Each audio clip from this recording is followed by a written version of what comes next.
তো গাইজ আমি এস্তাকিব আর আপনারা দেখছেন এস্তাকিব 13 তো আজকে আমরা চলে যাচ্ছি সুন্দরবন অভিযানে। তো আমার সঙ্গে আছে আমার বন্ধু আনিসুর রহমান।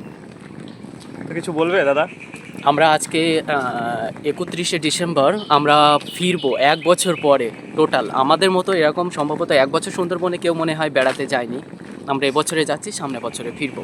ঠিক আছে, ভিডিওটি অবশ্যই দেখবে আর মোটেও স্কিপ না করে ভিডিওটি দেখতে থাকো। ভিডিওর অনেক কিছু এখানে তুলে ধরবো। তো আমি এস্তাকিম আর আপনারা দেখছেন এস্তাকিম 13।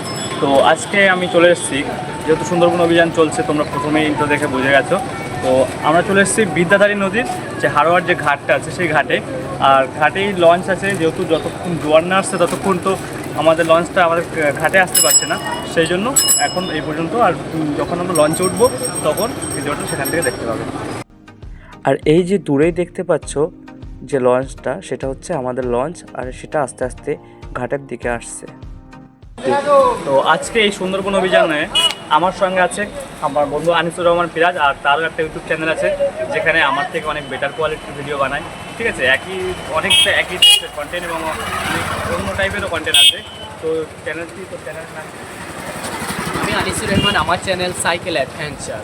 তো আমাদের কোয়ালিটি একই কোয়ালিটিরই ভিডিও হয়, একটু ঐতিহাসিক ভিডিও, পার্কের ভিডিও। তো দাদা চ্যানেলটা গিয়ে একটু সার্চ করে একটু দেখে নেবে, আর ভালো লাগলে অবশ্যই সাবস্ক্রাইব করবে, আর ভিডিওগুলোতে অবশ্যই লাইক করবে। দাদা আপনি সুন্দরবনে যাচ্ছেন, আপনার কেমন লাগছে বলুন? ভালো লাগছে দাদা। আর বোটটা কেমন? খুব ভালো। এই তো আমি পোলবালিশ পেলাম একটা।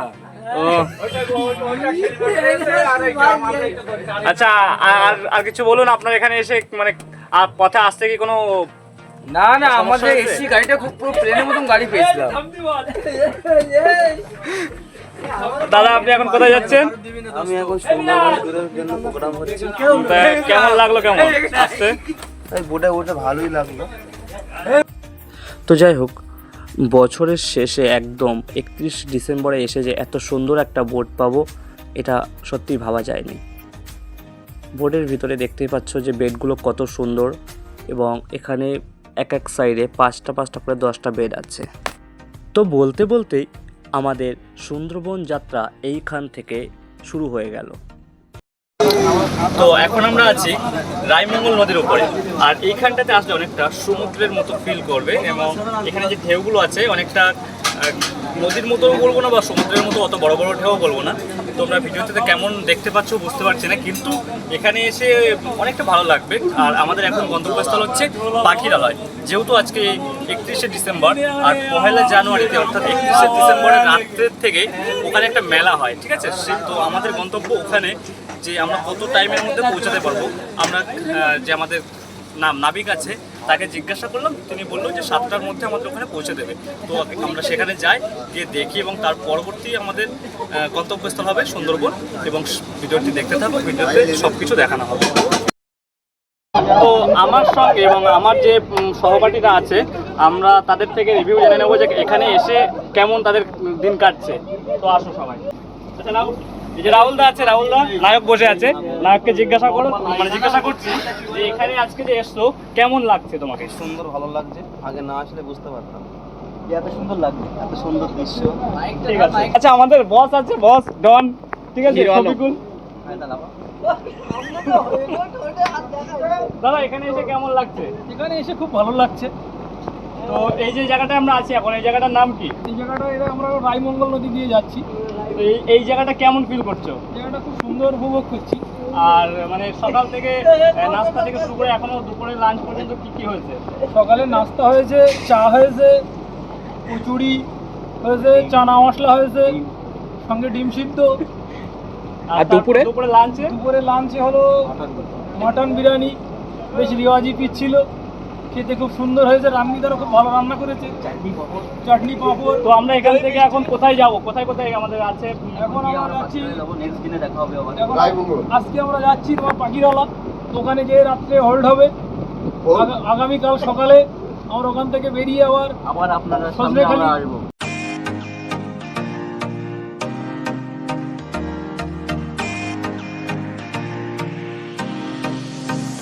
তো বলতে বলতে আমরা আজকের যে গন্তব্যস্থল ছিল পাখিরালয়, সেখানে পৌঁছে গেলাম। আর পাখিরালয় আসার পর পাখিরালয় মেলায় যেটা আমরা দেখলাম যে এখানে বিভিন্ন রকমের হাতের কাজ খুব সুন্দরভাবে বানানো কিছু পশু পাখি এবং তাছাড়াও আছে বিভিন্ন গহনা, খুব সুন্দর অনেকগুলো পুঁথি দিয়ে বানানো এবং অনেকগুলো শামুক বা সামুদ্রিক বা নদীর কিছু জিনিস দিয়ে বানানো।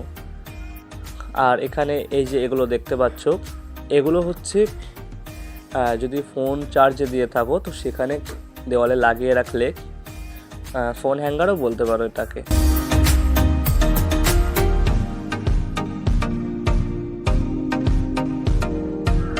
এখানে কাঠের বানানো প্রচুর জিনিস পাবে, যেগুলো চাইলে কিনে বাড়িতে সাজিয়ে রাখতে পারবে।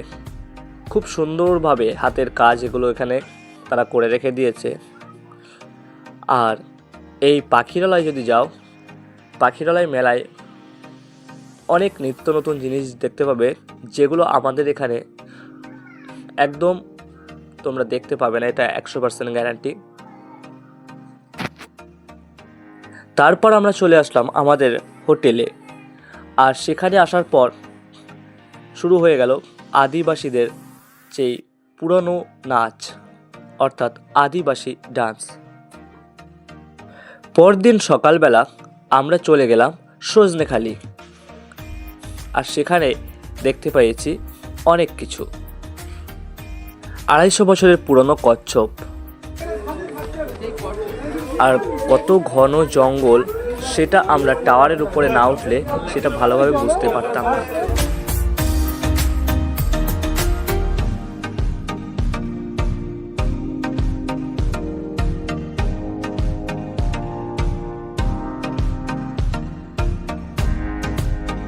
আর এই যে জায়গাটা দেখতে পাচ্ছ, দূরে একটা হরিণ দেখা যাচ্ছে। তো যেহেতু আমরা প্রথমবার হরিণ দেখেছি, সেহেতু আমাদের বোর্ডে অনেক লোক ছিল যারা চিৎকার চেঁচামেচি করছিল, তার ভয়ে কিন্তু হরিণটা ওখানে আর বেশি সময় থাকলো না, সেখান থেকে চলে গেল। আর দেখতেই পাচ্ছ এখন জোয়ারের সময় কতটা পরিমাণে জল আছে, যেটা সুন্দরবনের মধ্যে প্রবেশ করে গেছে, মানে বন একদম জলে থই থই।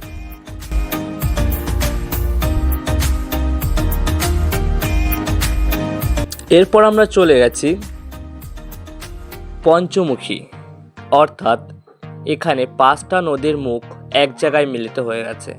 এটাকে দেখে না নদীও বলা যায় না সমুদ্রও বলা যায়। নদীর কুল কিনারা থাকে, কিন্তু এখানে কোনো দেখতেই পাচ্ছ কোনো কিনারে নেই। সজনেখালির পরবর্তী ক্যাম্প ছিল দোবাকি ক্যাম্প। এখানে দূরেই দেখতে পাচ্ছ একটা হরিণ, যেটা কিন্তু কোনো খাঁচার মধ্যে বন্দি নয়।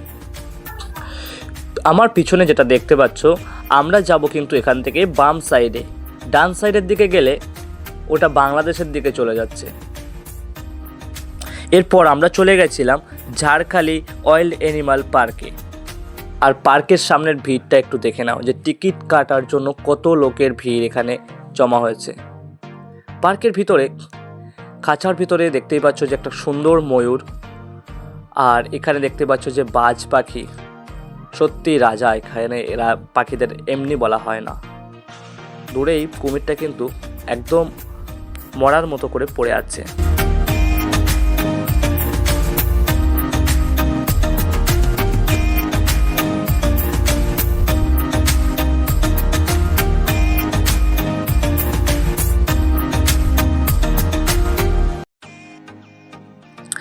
আর এই পঞ্চমুখীটাকে না সমুদ্র না নদী বলছি, তার আরও একটা বড় কারণ আছে।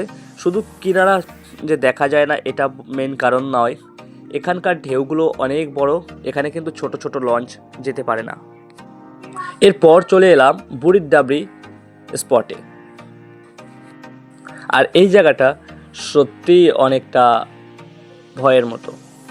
এই জায়গাটায় আসলে তখনই তোমরা জঙ্গলটাকে একদম মন থেকে ফিল করতে পারবে, যদি কিনা তোমরা একা থাকো।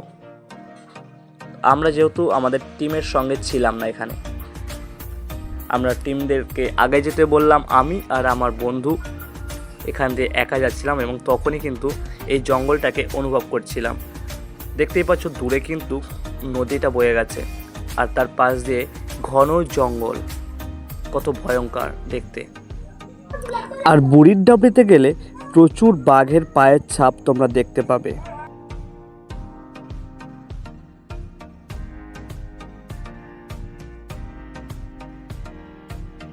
আর এখানে দেখতে পেয়ে গেছি আরও দুটো হরিণ, একটা ছিল পুরুষ হরিণ, একটা ছিল মেয়ে হরিণ। এই যে হরিণটাকে তোমরা এখন ক্যামেরার সামনে দেখছো, এটা হচ্ছে মেয়ে হরিণ। এটা সাইজ ছিল অনেক ছোট। আর দূরে একটা তোমরা দেখতে পাচ্ছ কি জানি না, একটা পুরুষ হরিণ ছিল, যেটার সাইজ ছিল অনেক বড় এবং তার মাথায় যে শিং আমরা ছবিতে দেখি সেই শিংটাও ছিল। আমাদের দেখা মাত্রই তারা ওখান থেকে চলে গেছিলো।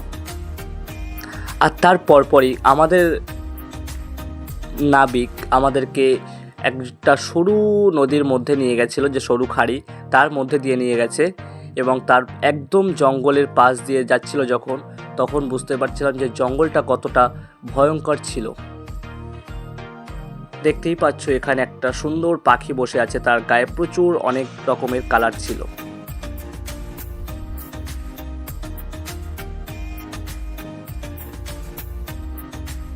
তো যাই হোক, এই ছিল আমাদের সুন্দরবন যাত্রা। তো কেমন লাগলো এবং আমরা কি কি দেখাতে পেরেছি অবশ্যই যদি ভালো লাগে কমেন্টে জানিও। আর ভিডিওটি অবশ্যই লাইক করো, চ্যানেলে নতুন হলে চ্যানেলটি অবশ্যই সাবস্ক্রাইব করো।